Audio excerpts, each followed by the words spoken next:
What is up, everybody? Welcome back. And in this lesson, we're going to be talking about canvas templates. Now, you can see when you press the plus sign over here to create a new canvas, you're presented with whatever canvas templates come with Procreate. Sometimes, I don't remember, but I think it's screen size. There might be like A4. There might be some other ones included here.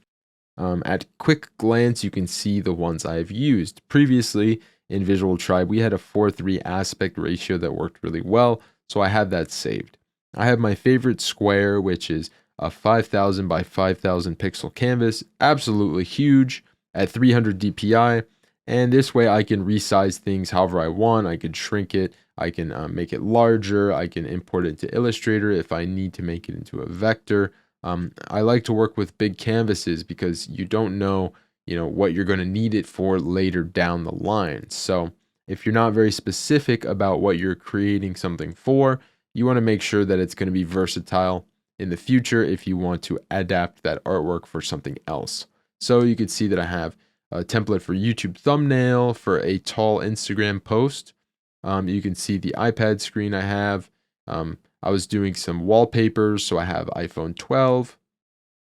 In Procreate, when you're making brushes, there's a maximum size for the brush tip that happens to be 2100 by 2100 pixels.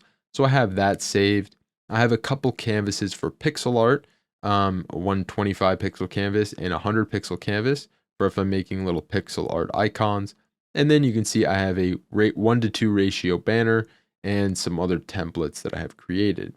So you can screenshot and copy these, or I have created a list of the most popular and common social media sizes. So if you want to make Instagram posts, Facebook, Twitter, Pinterest, all of this stuff is covered here, and I'll include this image in the lesson below. So if you want to go off of any of these templates here, go ahead and create them with the same pixels you see. Sometimes I'll double it so that it's larger and I can still have that leeway to resize if I want to in the future. But I would say go across the board with 300 dpi just in case you want to print it ever. And this should be good. I'll include this image in this lesson below. And there's really not much more to canvas templates that you need to know. I mean, when you come in here, you do have the option to experiment with the color profile. Now, some devices display P3. Obviously, this one does. Yours might not be able to. And some iPhones and Instagram, some other platforms actually allow for P3 files. But if the device doesn't support P3, the colors are going to look muddy and they're not going to look that good. So just stick with the standard sRGB profile that Procreate sets by default. These other ones are very nuanced and kind of hard to understand, so I don't really even bother with them. If you're doing something with print, you can experiment with CMYK, although a lot of modern printers these days will accept an RGB file, no problem. But if you know exactly what you're working with here, you can use that exact CMYK file. Next, we have the time-lapse properties.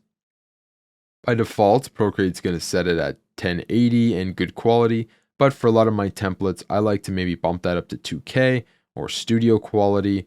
That way, if I want to import that into a 4K video, it's not going to be small and I won't have to stretch it out. That's up to you though, because it will take more memory from your iPad.